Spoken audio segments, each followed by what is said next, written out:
السلام عليكم ورحمة الله وبركاته. kulantii wacan oo wanaagsan daawadayaal meel kasta oo dunida ka joogtaan. waa mar kaliya barnaamij kale oo aad u xiiso badan oo cusub daawadayaal oo aynu ka bilaabi doono channelkeena. waa barnaamij la magac baxay taariikhda islamka. haddaba daawadayaal barnaamijkan waxaynu ku soo qaadan doonaa qaybtiisa ugu horeysa dawladii islamka ee soo maray caalamkan aynu ku noolnahay. iyo intii dawlad kasta ay soo talisay, intii khaliif ee soo maray, intii madaxweyne ama intii xaakim ama intii maamul ee soo maray, dhammaantoodba mid kasta intuu soo taliyay dawladaha dhammaantoodba intii ayagu caalamka ka soo talinayeen marka la isku daro guud ahaanba. sidoo kale daawadayaal waxaynu barnaamijka ku soo qaadan doonaa mid kastoo kamida xukaamtii kasoo talisay caalamka aynu ku noolnahay. xaakim kasta intii uu xukumayay, intii uu talada hayay.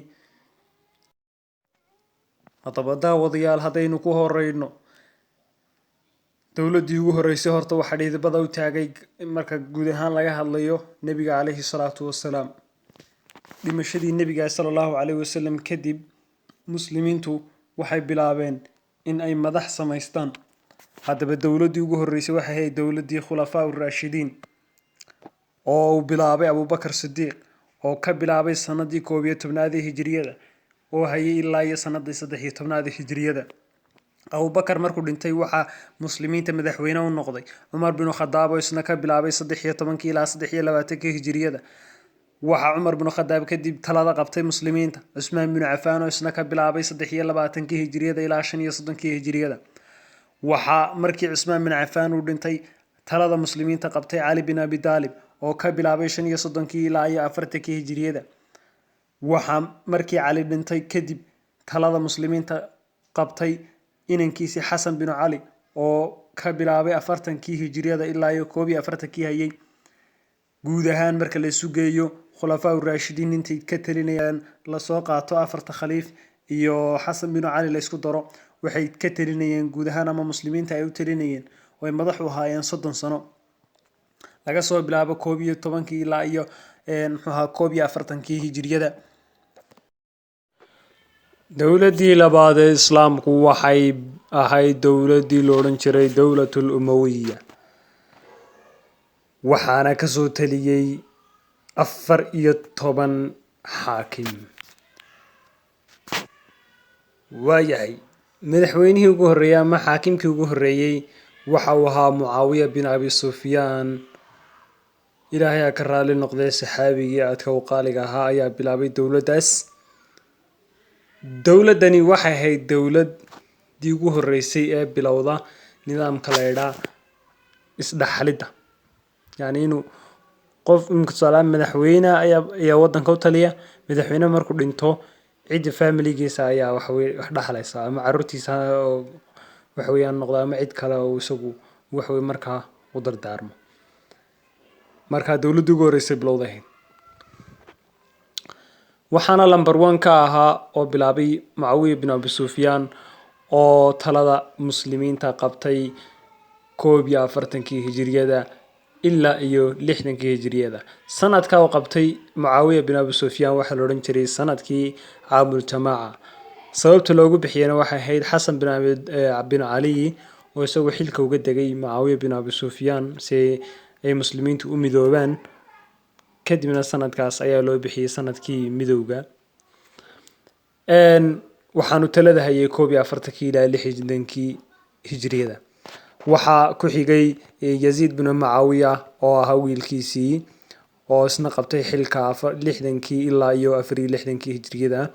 waxaa kusii xigay mucaawiya bin yaziid oo bin mucaawiya oo isna hayay ilaa iyo dhowr bilood. waxaa kusii xigay marwan bin xakam oo xaakimkii afraad ahaa oo isna qabtay xilka 64 ilaa iyo 65. waxaa ku xigay cabdilmalik bin marwan oo isna xilka qabtay 65 ilaa iyo 86 hijriyada. waxaa kusii xigay waliid bin cabdilmalik oo qabtay 86 ilaa iyo 96 hijriyada. waxaa ku xigay oo xaakimkii toddobaad uu ahaa ee dawladii umawiyiintu sulaymaan bin cabdilmalik oo qabtay 96 ilaa iyo 99. waxaa sideedaad ahaa ama xaakimkii sideedaad uu ahaa Cumar bin Cabdilcasiis oo aynu garanayno astaantiisu inay ahayd cadaalad lagu yaqaanayna runtii cadaalad. sidoo kale taariikhyahanadu marmarka qaar ay ku tilmaamaan inuu ahaa khaliifkii shanaad ee soo mara muslimiinta. waa dhanka marka la eegayo dariiqadii nebiga calayhi salaatu wasalaam iyo habkii iyo dhaqankii ay mareen in khulafadii raashidiintu inuu isna maray oo ragga runtii cadaaladiisa la sheego in uu runtii ka mid ahaa ragga ugu sarreeya. waxaanu qabtay xilka 99 hijriyada ilaa iyo 101 hijriyada. waa muddo runtii aad u kooban. qofkii sagaalaad waxa uu ahaa ama xaakimkii sagaalaad ee dawladda umawiyiinta ka taliyay Yaziid bin Cabdilmalik. waxaanu qabtay 101 hijriyada ilaa 105 hijriyada. waxaa ku xigay Hishaam bin Cabdilmalik oo talada qabtay 105 hijriyada ilaa 125. waxaa ku xigay Waliid bin Yaziid oo qabtay 125 ilaa 126. waxaa ku xigay Yaziid bin Waliid oo qabtay isna ilaa 6 bilood ilaa dhowr bilood hayay. waxaa ku xigay Ibrahim bin Waliid oo qabtay 126 ilaa 127. waxaa ku xigay Marwan bin Maxamed oo ah khaliifkii ugu dambeeyay dawladii umawiyiinta oo qabtay 127 ilaa 132. guud ahaan dawladii umawiyiintu waxay ka talinaysaa ama khilaafadii dawladii umawiyiintu waxay ka talinayeen caalamka 91 sano. waayahay dawladii saddexaad ee islaamka uu lahaa ama soo martay dunida caalamka ee muslimiinta waxay ahayd dawladii cabaasiyiinta. waxaanay ka koobnay 37 xaakim. xaakimkii ugu horreeyay wuxuu ahaa Abulcabaas oo qabtay 132 hijriyada markii ay dhacday dawladii umawiyiinta kadib ilaa iyo 136 hijriyada. waxaa ku xigay Jacfar al-Mansuur oo qabtay 36 ilaa iyo 58 hijriyada uu talinayay. Abu Cabdillaahi al-Mahdi baa ku xigay oo qabtay 158 ilaa 169. waxaa ku xigay Muusa al-Haadi oo qabtay 169 ilaa 170 hijriyada.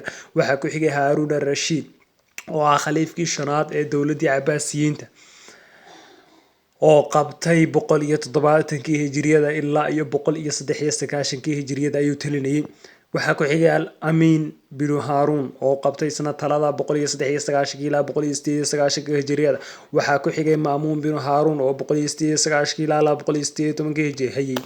waxaa ku xigay Muctasim bin Haaruun oo qabtay 118 ilaa 127. waxaa ku xigay Waathiq billah oo qabtay 127 ilaa 127 ilaa 132. waxaa ku xigay Al-Mutawakkil cala Allah oo qabtay talada 232 ilaa 247 hijriyada. waxaa ku xigay Al-Muntasir billah oo qabtay talada muslimiinta dawladda cabaasiyiinta 247 ilaa 248. waxaa ku xigay Al-Mustaciin billah 248 ilaa 252 talada hayay. waxaa ku xigay Al-Mu'tazi billah oo qabtay 252 ilaa 255. waxaa ku xigay Abu Isxaaq al-Mahdi oo qabtay talada 255 ilaa 256. waxaa ku xigay Abulcabaas al-Mu'tadi oo qabtay 256 ilaa 279.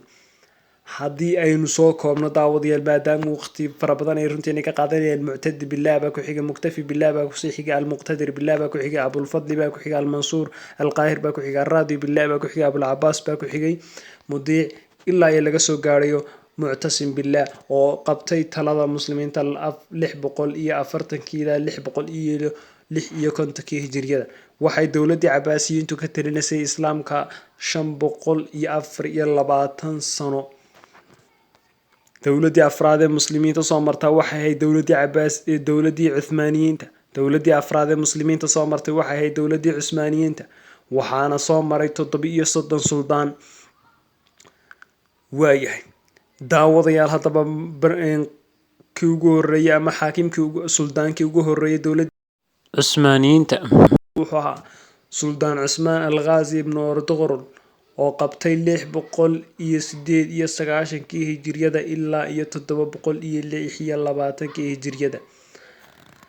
waxaa suldaankii labaad u ahaa Orkhan al-Ghazi bin Cusmaan 726 ilaa iyo 763 hijriyada ayaa uu talinayay. waxaa ku xigay muraad al-awwal bin orkhan oo isna talada qabtay 763 ilaa 791 bayaziid al-awwal baa ku xigay 791 ilaa 804 maxamed galbi al-awwal baa ku xigay محمد الجلبي الأول باكو حيقة أو ستيد بقولي لحية طبنكي إلى ستيد بقولي أفري لباتنكي مراد الثاني باكو حيقة ستيد بقولي أفري لباتنكي إلى ستيد بقولي شنيكوتكي محمد الثاني الفاتح إنه قرينا إنه ننكي فرتي القسطنطينية أما إسطنبول ستيد بقولي شنيكوتكي أيو تلاذا مسلمين تقبتي دولدي عثمانيين إلا إيه سديد بقولي لحية سديتكي وهي بيازيد الثاني باكو حيقي oo isna 866 ilaa 918 سليم الأول باكو حيقي 918 ilaa 926 سليمان القانوني باكو حيقي oo isna talada qabtay 926 ilaa 947 haddaynu inta hadaba daawadayaal kusoo koobno waxaa isna sidoo kale خليفي ugu dambeeyay muslimiintu uu ahaa Cabdulxamiid الثاني oo ah ninkii ugu dambeeyay khulafaa islam dawladii muxuu ahaa Cusmaaniyiinta oo isagu talada qabtay 1341 ilaa 1342 guud ahaan dawladda Cusmaaniyiintu waxay ka tirinaysay islamka ama caalamka ay ka tirinaysay 644 sano guud ahaan marka la isu geeyo dawladii khilaafada raashidiinta dawladii umawiyiinta cabaasiyiinta iyo cusmaaniyiinta guud ahaan muslimiintu waxay caalamka ka talinayeen 1289 sano waxay hadda laga taagan yahay oo hadda laga joogaa 154 sano ayay dadka muslimiinta yahay ay bilaa khaliif yihiin ama waxa weeye dawlad ay yihiin bilaa dawlad midaysan ayna lahayn haddaba daawadayaal muuqaalkan intaas ayaynu ku soo koobi doonaa wassalaamu calaykum waraxmatullaahi wabarakaatuh